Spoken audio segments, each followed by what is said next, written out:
started 2024 in six figures of debt.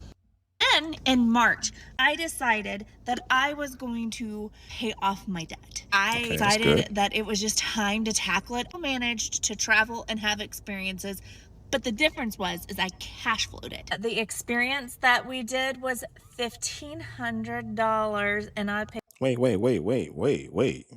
We $123,000 in debt and still traveled. So you're trying to pay up $123,000, yet you're still finding money to go spend $1,500 vacation. That doesn't sound like you're trying to get out of debt to me. That sounds like you playing around with this debt.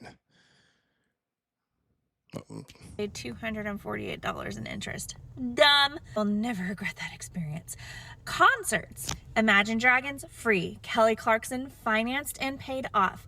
Benson Boone. We did a trip, which about 25% of it was financed. We did a 10-day road trip, Las Vegas to Death Valley to San Francisco for one day, drove up the one to the Redwoods. Don't regret it. We'll always treasure it. Shouldn't have financed it. In September, I cash flowed an entire trip to Seattle from Dallas for $1,033. And it was the best feeling going to work the next day, knowing I wasn't in more debt. It was completely cash flowed. She wasn't in any more debt, but she's adding on debt because she feels the need to go out and go on vacations, all these concerts and do all these other things that she obviously cannot afford to do. This is why they tell people, whenever you're getting out of debt, stop everything. Stop going on vacation. Stop going out to eat. Because what it does is it tempts you to use the card when you think about doing stuff like that. Because it's not just a vacation you got to pay for. You got to pay for the flight, the hotel room. Then you got to pay for maybe a car rental, the food. That stuff adds up really, really quickly. So you think you're spending $1,500 on a vacation, but no, you're really spending $3,000. That $3,000 is more like it. And where is that $3,000 going? Right on that card. Right on that card that you are supposed to be paying off.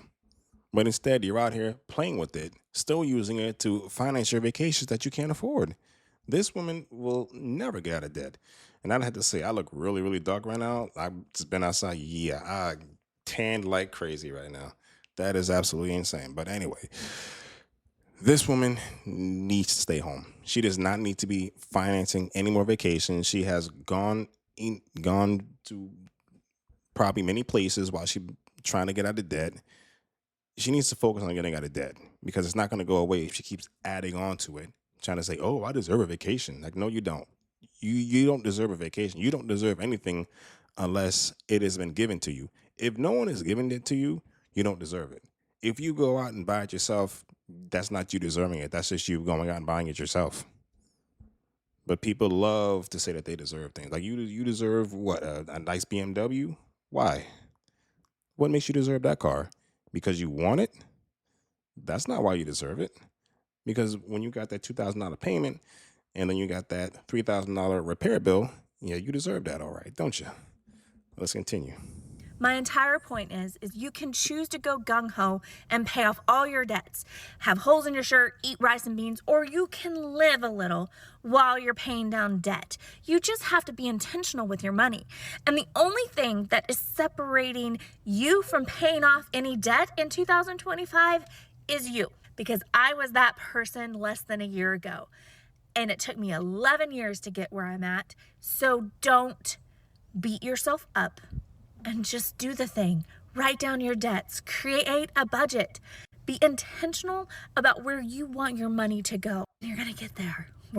So wait, she's been in debt for 11 years and she's now addressing it. And she's talking about, you need to live a little. Miss, I'm pretty sure you've lived a lot in the 11 years that it took you to rack up $123,000 in debt. Now, I don't know what her debt is, but let's just say for the sake of this case that she has $123,000 in credit card debt. That's a lot of damn vacations she probably went on. A whole lot. This lady needs to stop telling you people that you need to live a little. Y'all need to get out of debt. Y'all absolutely need to get out of debt because that is the biggest wealth killer. That is being in debt, especially credit card debt. Them interest rates are crazy right now. But there's people out here who will max out their credit cards and then turn to Klarna or Afterpay, add more debt, and then come out here and complain about, oh, The system is against you, right? You're racking up all this debt, but the system is against you. It's not the system. It's you that's the problem. You can't stop spending money that you don't have. And now when all the bills come all at once, you can't afford to pay it. This is why a lot of y'all get screwed, because y'all keep spending and spending and spending money, putting it on credit cards, putting it on Afterpay. And by the way, all these services are only made just to make money off of you. Y'all should know that by now. Banks make billions upon billions of dollars, and it's all because you can't pay off your credit card every month. So it just racks up on interest, and your interest rate is so high, and that's where all their money comes from. Billions. It's insane. But you know what? It works for the bank, and you're too stupid enough to realize that it doesn't work for you.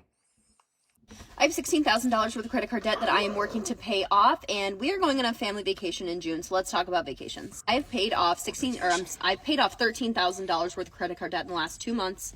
Out of the $16,000 that I have. So it is not totally paid off yet. However, we are planning on a very nice family vacation to go to the Florida Keys in June for the really kind of the first time ever as like a family. This is probably like one of the worst times to be trying to go to vacation in Florida, because I don't know if you guys remember this, but last year Florida got hit by 3 hurricanes. That's the last place I want to go on a summer for vacation. That is crazy. And I mean, this woman paid off $13,000 from $16,000 in debt. That's great. But why are we going on vacation now? You have $3,000 left. Just get rid of it and call it a day. Why are y'all going backwards? Goodness. I have been a single mom for a long time. I really haven't been And able to she's a take my single kids mom. on like a nice vacation. My 2 older daughters on a nice vacation, other than like to Michigan where I'm from to see family. This is the first time that we're going to be able to like travel, like fly out of state, stay at a nice hotel. We're going to multiple different areas, multiple different hotels, and truly getting out of debt is the best thing that I could have done for my family, because a year ago this time, or even 6 months ago, I would never have dreamed that we would be able to afford that. Like, But you still can't afford it because you got $3,000 left in credit card debt. How are we talking about getting out of debt when you're still in debt? I'm confused. I'm very, very confused. I mean, it's really good that she's almost out of debt, but you're almost at the finish line. Why are you stopping to tie your shoes? Like, keep going. You're right there. $3,000, but you want to go on vacation. Like, bro, you have your whole lives to go on freaking vacations with your kids. Just pay off this damn debt so you can be done with it. Gosh. never. And now I can do that because getting a hold of your finances is so much more than just getting rid of debt. It's things like this, being able to actually go on a family vacation. So pay off your debt, because life is still going to happen. You still want to be able to live and not just live for your debt payments. Yeah, I agree. But does she have an emergency fund set up? I highly doubt that. I highly doubt that. You got people out here that are just doing things completely out of order. After you get out of debt, you're supposed to save up an emergency fund and not go on no damn vacation. Because what happens if you go on vacation and then something happens, like to your vehicle or to whatever, I don't know, an accident, I don't know, anything, and then you got no money to pay for that. Now you're going right back to the credit cards. And then you want to go and blame Trump for it. Like, Trump ain't doing nothing to you. If your life is so dependent on what Trump is doing, you don't have much of a life. Because whatever Trump is doing to me doesn't affect me. Yeah, maybe things are a tad bit more expensive than they were because of the tariffs, but it still doesn't affect me that much. Honestly, it doesn't. If whatever Trump is doing affects you that much, you need to reevaluate your life. But let me know what you guys think about this in the comment section below. Make sure you hit the like button, subscribe to the channel, and see y'all next time.